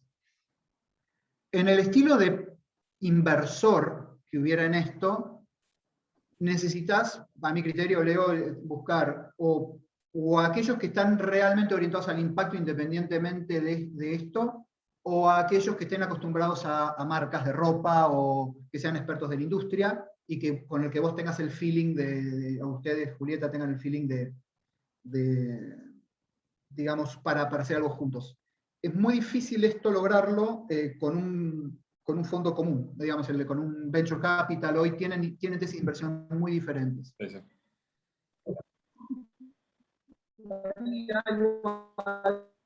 ¿Ustedes están en Argentina por ahora? ¿Nada más? ¿O ya están en otro país? Se me cortó un poco. Se me cortó un poquito. Si están en Argentina, estamos en Argentina. En Argentina. Sí, hoy el 98% de las ventas es Argentina. Ok. Estamos empezando. Yo consolidaría todo lo que pudiera acá. Consolidaría todo lo que podría. Consolidar no solo la marca, sino también consolidar el modelo de negocio y consolidar algo antes de salir a hacer otra apuesta más. Porque son apuestas, salvo que la marca sea muy, muy poderosa, lo que fuera, cada país tiene es como un fresh start, es como empezás. Sí. Y para replicarlo tenés que venir con algo ya absolutamente armado. O sea, te recomendaría estabilizarlo. Y la otra cuestión que para mí es interesante desde el punto de vista de esto es si el modelo de réplica es un socio, no sé si tiene sentido de franquicia, no sé si es franquiciable o no, porque si es producto, no. Pero si es producto más otras cuestiones y más, no sé, otros servicios tal vez tenga sentido. Pero volvería a la esencia. Primero, consolidarse acá, trabajar de lleno acá. Si en tu plan de crecimiento hay un montón de necesidades de financiación, entonces tal vez está bueno realmente en conseguir, para mí es un inversor mucho más, o friends and family, lo que se suele llamar, o alguna persona de la industria que realmente le interese. El equivalente a un Luciano, pero digamos, para esta industria. Perdón, no sé si te estoy ayudando, por ahí te estoy confundiendo. No, Pero... todo. Añado, 100% de acuerdo con todo lo que decís, Diego. añado algo más que puede estar bueno en cuanto a fuentes de financiamiento. Por de pronto digo, digamos, por ahí no conoces tanto el proyecto, pero justamente Lulea cuenta con algunas cosas que vos dijiste, digo, comunidad, digo, un volumen muy importante en Argentina, ventas consolidadas, con lo cual digo, insisto, no conoces un poco la historia, pero digo, ya tiene un volumen de ventas súper atractivo y demás, con lo cual, Bien.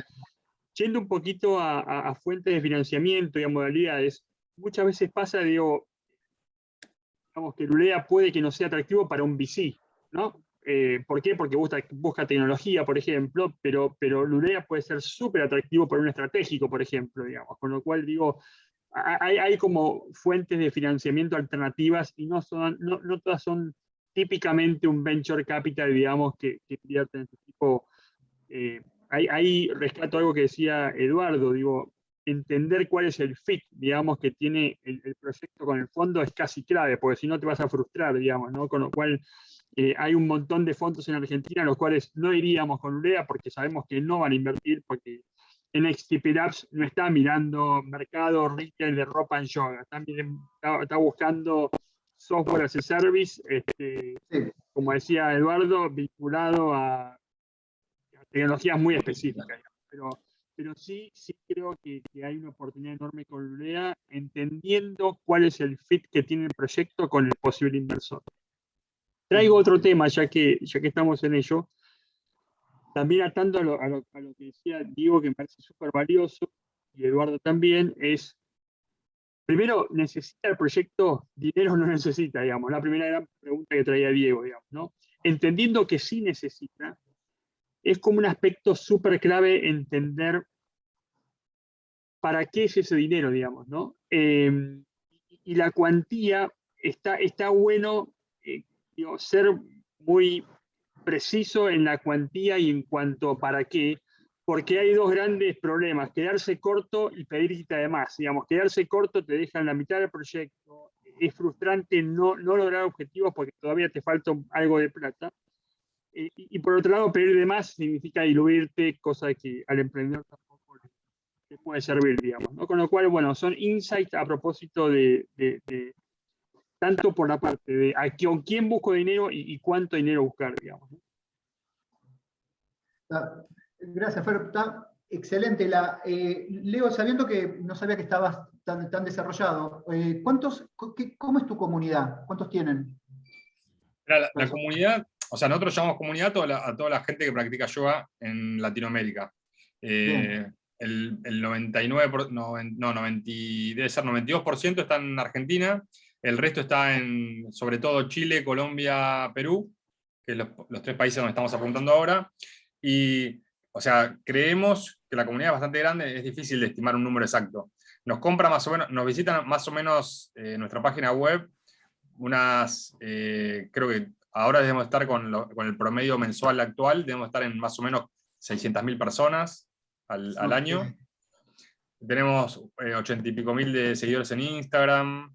Bueno, básicamente. Entonces ahí, compras. ¿sabes Perdón, sí. ¿Sabes lo que son efectos de red? Julieta, ¿sabes lo que es un efecto lo que llama efectos de red? No. Los retornos crecientes del efecto de red es lo que tienen las plataformas. Las plataformas tienen económicamente el fenómeno opuesto a lo que es la economía tradicional, que es retornos decrecientes. O sea que cuanto más gente hay, menos rendimiento tiene para todos. El efecto de red es lo opuesto. El efecto de red, que tiene la característica justamente de las plataformas, es cuanto más participan, mejor es para todos. Entonces vos tenés que lograr, digamos, una de las cuestiones que es importante, porque eso sí tiene sentido, Eso yo decía, la comunidad vale.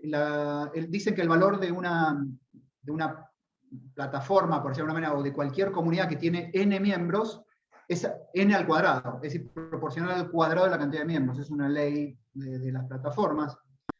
Entonces, lo que yo pensaría es qué cosa podés hacer para que exista interacción entre los miembros, que tal vez puede existir centralizadamente, pero para que haya efecto de red, tiene que haber como socialización, alguna cosa de esa. Eso puede tener un enorme, eso puede tener incluso, si te soy honesto, si llegás a cierta escala en cantidad de usuarios, que son algunos cientos de miles, no sé cuántos serán, más de 100.000, 200.000, los efectos de red son enormes, y lo que vos tengas de transaccionalidad en eso, o de vinculación, vale 100 o 1000 millones de veces más de lo que pueda valer tu empresa desde el punto de vista de la venta de ropa. O sea, porque ahí es hacia donde van los números, es lo que yo te decía, que eso es lo que buscan los grandes, los fondos de hoy, lo que dicen, quieren este tipo de cosas, estas exponencialidades. Tal vez te sirva, tal vez no, lamento, digo, pero... me recibe, es algo que estábamos pensando justamente. El tema de las interacciones. Control socialidad, sí. Perdón. Diego, Nico, yo estoy trabajando con los chicos, con la consultora por la pata financiera, y justamente vemos en Lulea, es una empresa consolidada, y vemos en Lulea ventajas competitivas en términos de no una empresa de ropa en sí, sino en la comunidad que ellos generan y en cómo transmiten el mensaje, en la experiencia del yoga. Y hay un benchmark muy grande en Estados Unidos que se llama Lululemon, que vale 3 billones, que maneja ese modelo de negocio. Entonces, el potencial de Lulea va por ese lado. Estamos usando ese modelo que vos decís, va por ese lado, así que... Incluso, a la larga, la ropa, y todo eso es la excusa para crear la comunidad. Y después, siempre bajo los mismos principios éticos y lo que fuera, puedes hasta tercerizar la producción de ropa. Lo que digo es, pues vos administrás ese intangible, que es lo que hacen hoy todos. Todos quieren, bien, hoy salió Telecom, salió adiós a Fivertel y a, ¿cómo se llamaba? Y a Televisión. Salió eso. ¿Por qué? Porque ahora es una plataforma. Ahora todos son plataformas, básicamente. Hoy es Flow. Entonces, sí. Porque todo el hardware, todo lo físico, todo es como la excusa para crear plataformas en donde yo pueda después hacer delivery con costo marginal cero de cualquier servicio, de cualquier conocimiento, de cualquier cosa. Y esa interacción se crea, y eso se crea justamente con la interacción social. Me parece espectacular. Les deseo de corazón lo mejor, Leo y Julieta y Nico. La verdad que espero que sea genial. No sé dónde comprar eso, pero... ¿Y vos dónde estás? Bueno, e-commerce seguro, pero ¿dónde estás? No, pero sí, digo, pero se puede... Hay locales aquí, ¿no? Sí, en Recoleta, Martínez, La Plata y Mar del Plata. Copado. Bueno, yo buscaré. Diego, vamos por otro, Diego, a ver si también... Bueno, creo que igual todos son conceptos que podemos ir tomando, ¿no? Para otros negocios, pero... Arturo, quería felicitar oficialmente a Arturo. Muy buen trabajo, Arturo. Excelente lo de Keiko, hoy volví a ver lo de Clarín. Sí, ahí con tus amigos. Con mis amigos y socios, claro, unos genios. Tus amigos y Nosotros socios. compartimos socios, somos re promiscuos y compartimos socios con Arturo, así que la verdad que buenísimo. El modelo tuyo es un modelo bien de plataforma. Sí, y a tu pregunta, Diego, yo creo que bueno, ahí con Fer venimos haciendo un buen laburo y justamente también esa pregunta surgió en las charlas que tuvimos. Y yo no sé si es más parecido al smart money, pero tampoco lo llamaría así, porque es una inversión que necesitamos que obviamente la guita nos va a servir para abrir cada una de las ciudades en la TAM, pero que lo que necesitamos es entrar como digo yo, al mundillo del VC para tener un networking. Nosotros lo que necesitamos es un VC que nos ayude y que nos vaya abriendo puertas en las distintas ciudades de Latinoamérica, porque si no a nosotros nos llevaría muchísimo más tiempo. Bueno, JP, Lean, nos llevamos bárbaros, son divinos, somos todos grandes laburadores, nos laburamos 20 horas por día, pero no tenemos esa gimnasia y esa velocidad para que el VC que nos invierta, seguramente tiene una oficina en Ciudad de México, en Curitiba, y esa velocidad que nos puede dar es tener sentado al lado mío a un tipo que rápidamente nos vaya abriendo puertas y con un networking de vuelta es una aceleración que necesito, es un accelerator money. Bueno, hay dos partes, Arturo. Hay un concepto importante, es justamente, coincido totalmente, la pregunta es si ese accelerator sea siempre una evaluation, ¿no? Entonces, ¿en qué momento vas a salir? Y acá es un tema del dinero que es el timing. El timing es muy importante. Hay un concepto, Arturo, muy importante para marketplaces y para esto, que te pido disculpas por ahí, te la lección y sos un experto y por ahí no, para nada, dale. Se llama liquidity hacking. No sé si lo conocías. Liquidity hacking sería algo así como hackear la liquidez. Todo marketplace tiene el problema este del huevo y la gallina, que necesita tener arranque. Entonces, la manera sería como de bootstrapping, de bootstrap el marketplace es generar liquidity, o sea, liquidez con algo. Entonces yo necesito que empiece a haber, no sé, que en tu caso, que empiece a haber autos, o empiece a haber demanda de autos, oferta de autos, o producción de autos, lo que sea el modelo, y entonces cualquier escenario o smart money donde te ayude a la liquidez del marketplace, lo que hace es acelerar la plataformización y que tu valuation sea muy alta antes. Entonces, ¿eso para qué digo? Porque esto es como decir, si yo puedo lograrlo solo, con cierta velocidad, digo, tal vez me la banco un poco para ver cómo viene, qué sé yo, porque si voy a buscarla en un tiempo, tal vez realmente decir, bueno, tengo 1000 usuarios, es distinto a decir, tengo 100.000 usuarios. Ya la evaluación es completamente diferente. Ahora, por supuesto, si vos no arrancás, no puedes arrancar porque no tenés acceso a algo, estás necesitando Smart Money. Y ese Smart Money, para mí, vos hablas de aceleración, para mí la aceleración justamente viene de esto de crear liquidez en el marketplace. Es decir, toda cosa que te permita crear liquidez. Si no se puede hacer con recursos propios en el sentido comercial, con creatividad, se puede hacer ahí con Smart Money. Y coincido plenamente con vos, supongo que lo que estás hablando con Fer, que es prioritario. Es prioritario. Es un modelo marketplace. El modelo marketplace yo hice varios y es siempre lo mismo. Es lograr que tome la exponencialidad tiene ¿cómo se llama? Esa masa crítica en donde se explota y se automantiene. Entonces, no solo se automantiene, sino que ya después todo es ganancia. Con lo cual, ojalá lo logren. Con la mano en el corazón, yo creo que esto es una propuesta excelente. Lo que yo conozco y me parece que va a ser de mucho valor. Me parece que tiene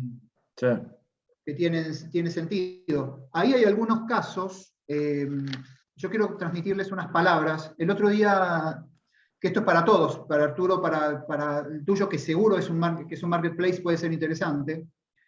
El otro día entrevisté largo rato a Nicolás Secasi. Si ustedes no lo conocen, es uno de los fundadores de Casero Ventures.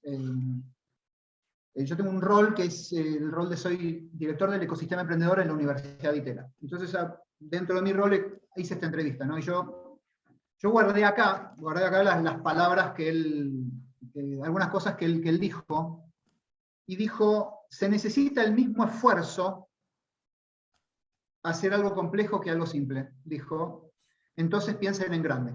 Dijo, como pensando en grande. Dijo, nunca se queden en el medio. Dijo, piensen en grande. Y a mí me pareció absolutamente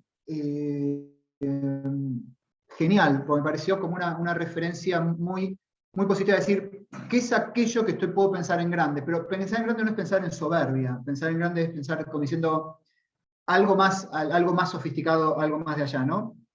Y decía que cuando él lo piensa, yo me reía, porque decía, bueno, pedimos, no sé, $500.000, $2 millones, $3 millones. Dice, no, cuando él piensa, decía, yo pienso en cientos de millones de dólares. O sea, digo, este proyecto me llevará cientos de millones de dólares. O sea, él ya está pensándolo de esa manera, con lo cual creo que tiene valor hacer ese esfuerzo de pensarlo un poco más allá de lo obvio.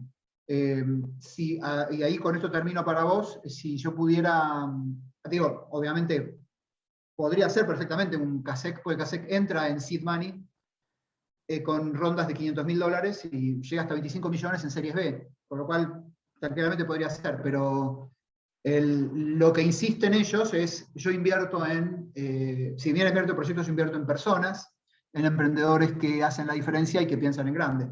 Y yo creo que eso es un buen feedback, es un feedback para cualquier emprendedor, digo, que me parece que tiene sentido. Sí, ¿Está sí. bien? Ahí, Diego, déjame agregarte una cosita. Por favor. Soy medio amigote de Nico y he charlado varias veces. Y lo que me transmitió siempre Nico es que él, a ver, esta frase, un muletilla que tiene él, que es, él prefiere pagar más caro, pero entrar en un estadio donde ya, en el caso mío, por ejemplo, la regionalización ya empezó a tomar forma, digamos. O sea, no está para, para hacer baby steps. O sea... Totalmente. Ahí fue, yo se lo pregunté eso el otro día, le dije, pero vos, pero su tesis es también de seed money. Le dije, pero ¿y si el proyecto estuviera bueno? Digo, no, yo no tengo problema. Pero él en general sí es un venture, por eso es un VC, no es un angel, ¿no? Pero está muy bien. Gracias, Arturo, por comentarlo. Bien, otras preguntas, por favor. Ahí está Carlos. Carlos Becco de Plataforma Puma. Ah, Carlos, perdón, ahí te vi la mano levantada. Gracias. Carlos. Hola Diego, ¿qué tal? Bueno, espectacular, muy buena todo esto, un gran aprendizaje. El proyecto de plataforma, la situación de Plataforma Puma es bastante interesante y diferente de lo que hemos hablado, así que puede ser enriquecedor, ¿no? Primero, fundamental, es una startup medio del agro, ¿no? Con lo cual eso le agrega un factor diferente. Vos sabés que el agro está en un momento diferente en todo esto, está haciendo un catching up, ¿no? En todo esto. Básicamente es una startup que hasta ahora no necesitó financiamiento externo, se arregló con los recursos propios y con el flujo de fondo normal y con mucho esfuerzo de las socias. Y realmente estamos en un momento muy interesante porque a partir del lanzamiento de una plataforma, de una API para medir el impacto ambiental de la actividad agropecuaria, ¿no? Hemos descubierto como una especie de, muy ambiciosamente, muy prematuramente, capaz océano azul, ¿no? Donde hay mucho interés en el agro, que por el momento siempre ha sido medio como ajeno a todo lo que es ambiental, ¿no? De repente encontramos una herramienta, una calculadora, que básicamente te sirve para medir el impacto ambiental, básicamente huella de carbono y todo ese tema, ¿no? Con lo cual hemos tenido una demanda o un interés que nos ha sobrepasado. O sea, que nos ha como diciendo, wow, o sea, de repente aparecimos en todos los mapas. Entonces, nuestro primer objetivo, y ahí Nicolás nos está dando una mano fenomenal, es decir, che, realmente esto, ¿cuánto vale lo que tenemos? O sea, primero una primera foto, ¿no es cierto? Una primera estimación de decir, esto realmente es tan bueno como parece, o es tan bueno, o qué tan bueno es, ¿no? Primero. Y después tenemos varios acercamientos, es un poco al revés de lo que estábamos previendo. O sea, no es que nos han venido a buscar, nos han tocado el timbre, estamos como en una fiesta, ¿viste? Nos tocan el timbre y nos llaman, dice, che, queremos salir con vos. Y la realidad estoy como cuando le preguntaba a mi mamá, ¿viste? Che, ¿qué novia me conviene? ¿No es cierto? En sentido, me conviene un par, me conviene un angel investor, me conviene o sea, en ese aspecto estamos viendo cuáles son las alternativas. Nos han acercado compañías grandes también que están pensando en decir, bueno, me uno con vos, entonces, pero tenemos muy con miedo al abrazo del oso por ese lado, ¿no? Así que hay una serie de alternativas, ¿no? En alguien que somos muy, muy chiquititos, que hemos encontrado algo lindo, ¿no? Y que por otro lado no sabemos muy bien para qué lado ir. Así que en ese aspecto estamos... Primer foco es decir, che, ¿cuánto valemos o cuánto podemos valer en este momento? Y después empezar a decir, che, ¿quién es el mejor partner para este caso? ¿O cuál es el mejor camino? Plata necesitamos seguramente, definitivamente. Una pregunta. Recordame el nombre, ¿cómo es? ¿Puma? El nombre es Plataforma Puma. Plataforma Puma. Sí. Y es una... Es una plataforma digital. O sea, es una plataforma digital que da servicio, que convierte datos en valor. Ese territorio es un territorio que no está inexplorado, está explorado, está empezando, o sea, y hay otros competidores más grandes que nosotros en este territorio, ¿no es cierto? Lo que hemos descubierto, o sea, un poco lo que ha llamado la atención, ha sido dentro de eso una API que permite estimar y modelar y simular el impacto ambiental de distintas actividades dentro del agro, ¿no es cierto? Entonces ahí sí que hay un montón de alternativas, porque ahí es donde Nicolás nos está ayudando, porque, o sea, de ser un negocio típicamente B2C, asumiendo que sí es el productor, ¿no es cierto? Que nunca un productor agropecuario no es típicamente un sí, como muchos saben, ¿no es cierto? No. Pero estamos teniendo mucho interés por B2B, o sea,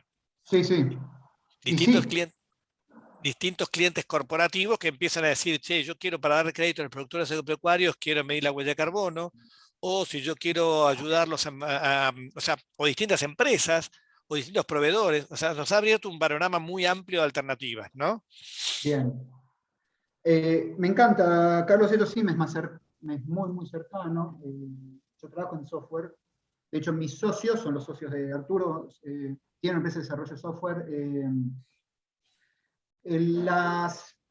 Acá hay una, más que exactamente el socio perfecto, lo primero es saber cuál es la idea real de crecimiento con esto, porque esto es la típica cosa que puede ser pegarla de una manera increíble. Típicamente esto es una cosa que sería una especie de software as a service, donde vos tendrías infinitos, es B2B, mucho más B2B que B2C, y donde el B2B puede tener diferentes características. Las características de adecuación a los procesos de cada uno, son como canales de distribución dentro de cada tipo de empresa, son, digamos, como generación de reportes, integración con sistemas legacy para que te haga al mismo tiempo cosas mientras está produciendo lo que fuera, se vaya incorporando esta mecánica también. Es un producto a priori, o el producto-servicio, que tiene una escalabilidad extraordinaria y que tiene una gran oportunidad. Con lo cual primero creo que justamente me parece muy bien tu pregunta de decir, freno.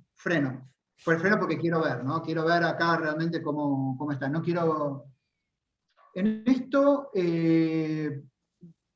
yo buscaría aquellos fondos inversores o lo que quieras que trabajen con cosas de software as a service. Perdón, entiendo que sabes lo que es software as a service, ¿o no? Sí, clarísimo, sí. Clarísimo. No es el segmento habitual del agro, eso lo hace diferente, pero sí, definitivamente, claramente. Es un tema interesantísimo, es un tema interesante. Yo creo que de eso hay un montón. Eso sí es uno de los segmentos típicos que le gusta a los venture capital. El abrazo de oso, en esto vos ya tenés clientes, tenés ventas, tenemos clientes, o sea, como te decía, venimos, o sea, las socias, yo soy asesor de ellas, ¿no es cierto? Y asociado. Las socias han vivido de esto hasta ahora, ¿no es cierto? Sí. Y cuando justamente, o sea, tenemos clientes, pero empiezan a aparecer, se nos aparecen grandes compañías, ¿no es cierto? Grandes compañías que dicen, no, mira, me interesa asociarnos con ustedes, ¿no es cierto? O sea, pero compañías multinacionales, ¿no es cierto? No, por eso, claro, porque, a ver, una compañía multinacional, estas son dos versiones. Una es la multinacional, puede ser un abrazo de oso o puede ser una salida perfecta. ¿Quién te puede invertir? Si te invierte una multinacional, es un corporate venture capital, se llama. Sí. Un venture capital corporativo. Son una gran empresa que dice, me interesa invertir en esto porque podría ser perfectamente, permitime inventarte Monsanto. Cualquiera de ellos le puede interesar. Está bueno porque ya no existe, así que está bueno Monsanto. Entonces digo, ya lo tengo acá y vengo y lo tomo. Pero podría tener, pero eso es diferente ahí vos ya te vas a un player de la industria, ¿no? Entonces, por ahí eso te corta ciertas alas y te facilita otras. El venture capital común digamos, un venture capital que tenga dentro de sus verticales AgTech, porque esto podría ser AgTech, tranquilamente, puede ser que le interese eso para un montón de cosas, o sea, te puede dar muchísimo más crecimiento en otras facetas. Yo para eso necesitaría tal vez realmente saber un poquitito más, pero a mí me huele a que vos tenés opciones diversas, o sea, tenés opciones diversas de corporate venture capital, y tal vez de algún, no sé, así de estos angel investors, así de que les interese mucho el tema. ¿Ustedes ya tuvieron fondos, Carlos? No, nunca, vírgenes en ese aspecto. ¿Y están necesitando o lo están buscando como para crecer más rápido? Mirá, la primera foto que queremos entender es, o sea, definitivamente, si queremos expandirnos a la velocidad la sensación es que hay una oportunidad, tenemos que aprovecharla, ¿no es cierto? Sí. Tenemos que aprovecharla. Sí. Entonces, definitivamente sí, tenemos que buscar plata. Ok, entonces yo lo que buscaría es habría que ver bien exactamente qué estás proponiendo como producto o servicio, pero si tenés el MVP o lo que sea que esté funcionando, tiene que ser muy compelling, muy lleno de oportunidades, e ir a fondos. Hacer una prueba piloto con algún fondo. Si necesitas, te doy todo lo que quieras. Ahí tengo un listado de como de 40 que tienen este deseo, digamos, de proyectos de esta naturaleza. Es importante el MVP en el sentido de decir, el MVP o la prueba de concepto que hayas hecho. No, el MVP estamos en ese momento. Por eso en este momento estamos justamente, el producto lo lanzamos en julio. Sí. Estamos a full en este momento, justamente estamos probándolo, viendo el impacto que tiene. Y bueno, creo que a partir de ahí y con la ayuda de Nicolás nos va a empezar a ayudar un poco, y posiblemente pues ahí, si te hace falta, te contactamos. No, perfecto. Y entonces, pero hagan que el MVP sea compelling y que tener algunos clientes así o algunas demostrados. Yo creo que esto puede ser muy interesante para Software as a Service. Me parece que es una... Lo estamos llevando hacia ahí. Sí, lo estamos llevando hacia ahí. El modelo de negocio es diferente actual al que vamos a modelar. El modelo de negocio va a ser para un software as a service, mostrando el annual contract value, mostrando un revenue recurrente, mostrando transacciones adquiridas por alianzas en el canal B2C, desarrollando dentro del canal B2C diferentes líneas, B2C, B2 Corp, pero está para ese lado y tiene un gran potencial en términos de... El software as a service, costo marginal cero, revenue recurrente, fee por transacción o subscription, un modelo de suscripción, cualquiera de esos, eso es lo que tenés que hacer. Eso es hoy los checkmarks de un modelo estamos ahí. De software. Si ya vas hacia eso, está yendo a lo correcto. Gracias, Diego, muchas gracias. Gracias a vos, muy felicitaciones, ojalá que salga todo bien. No vendamos el chancho todavía. Ahí está Sol también, con la mano levantada. ¿Cómo estás, Diego? Buen día. Prometo ser súper breve, pero bueno, para contarte un poco cuál es nuestro modelo de negocios. Nosotros, trabajamos en Quinto Impacto, que hace desarrollo tecnológico de triple impacto. Okay. La compañía ya tiene 7 años en el mercado, más de 7 años, y al inicio, nosotros trabajamos básicamente con MVP para emprendedores. Hace 1 año y medio logramos la certificación de calidad ISO 9001, entonces ya empezamos a trabajar con compañías de mayor envergadura, como por ejemplo la Cámara Argentina de Construcción, la Bolsa de Valores, etc. Pero el núcleo de nuestro modelo de negocios básicamente no solo es el desarrollo tecnológico de impacto, sino que además lo hacemos con inclusión social, porque tomamos mano de obra de gente que hoy, por ejemplo, no tiene acceso a un título universitario, pero entiende de programación, y los capacitamos en su primer oficio digital. Entonces, tenemos como 3 grandes impactos. Por un lado, la tecnología que se desarrolla, ¿sí? que eso puede ser de mano del emprendedor o de la compañía que lo solicita. Por otro lado, que son específicamente modelos de negocios de triple impacto, es decir, no trabajamos con desarrollo tecnológico, no sé, en una plataforma X, sino que tiene que tener ese núcleo en el modelo. Y por otro lado, la capacitación de mano de obra, que ahí, volviendo un poco a lo que comentaba Eduardo en la charla anterior, nosotros entendemos que para escalar el negocio tenemos que escalar la capacidad operativa que tenemos. Entonces empezamos, como bien él me dijo, de atrás hacia adelante. Y hasta el momento hemos estado pudiendo trabajar con fondos provenientes de ANRs, que normalmente lo destinamos a la conexión entre una ONG que no puede autofinanciarse el desarrollo, entonces nosotros se lo hacemos de manera gratuita, y a su vez, digamos, capacitamos esta mano de obra. El que realmente llega a las condiciones y cumple los requisitos y demás, pasa al siguiente escalón, digamos, en el modelo, donde hace desarrollo propiamente dicho, y ahí sí ya es pago.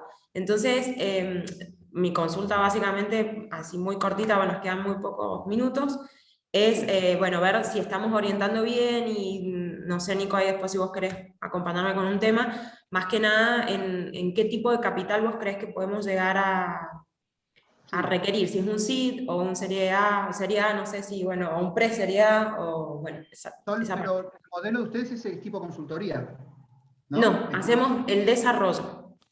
El desarrollo y hoy actualmente... Tipo software factory sería como lo más, ¿no? Sí, en realidad lo estábamos apuntando un poco al B2 Corp para que sea un mano a mano, porque digo, ahí pueden darse varias aristas. Por ejemplo, que la empresa que invierta con nosotros en el desarrollo, básicamente a través de su responsabilidad social o el impacto que quiera generar, sepa que con ese desarrollo está contratando mano de obra y la está calificando, y a su vez está invirtiendo. Entonces, por un lado, ¿no? Y por otro lado, todo lo que es el desarrollo en sí de semillero de programación, que actualmente estamos con 220 personas. A ver, ahí tengo mucho para contar. Perdón, Álvaro, ¿cuánto tengo? ¿2 minutos o 5 minutos? Tenemos... A ver, un segundo. Tenemos un par de minutos. Puede ser que a las 11 vayan algunos partiendo, pero yo por mi parte me puedo quedar. Ok. O sea, me puedo Así que podemos alargarnos un par de minutitos. Puede ser que haya alguien que tenga que partir. Quizás lo único, Diego, para los que tengan, si hay alguien que tiene que partir en el camino, solamente contarles que el 26 de octubre va a ser nuestro siguiente encuentro, y el 26 de octubre vamos a estar trabajando todo lo que es el pitch y el storytelling de cada uno de los equipos, ¿no? Vamos a empezar a preparar ya esa parte. Así que bueno, dicho eso, podemos quedarnos unos minutos más, y si alguien se tiene que ir, nos va avisando por el chat. Gracias. Sol, yo hago lo mismo, o sea, mi emprendimiento, que se llama Alchemit, te paso acá. Perdón, agradezco a Julieta que pusiste el sitio, gracias, ahí lo abrí para ver después. Este es el sitio de mi empresa. Yo trabajo con lo mismo, hago lo mismo. Básicamente, yo estoy leyendo tu sitio, acá, es Quinto Impacto. Ahora se los comparto. Estoy leyendo acá, se llama Quinto Impacto, ¿es correcto? Sí, correcto. Sí, pero acá es lo que nos dedicamos, de hacer negocio cambiado, acompañamos procesos y proyectos aportando dinamismo, innovación y nuevas formas de trabajo. Acercamos metodologías ágiles y herramientas prácticas fomentando el potencial intraemprendedor en las compañías. Sí, esto es más allá de que sea desarrollo, digamos, acá hay una cuestión de consultoría y desarrollo. O sea, vos tenés una especie de diagnóstico y después tenés que hacer desarrollo.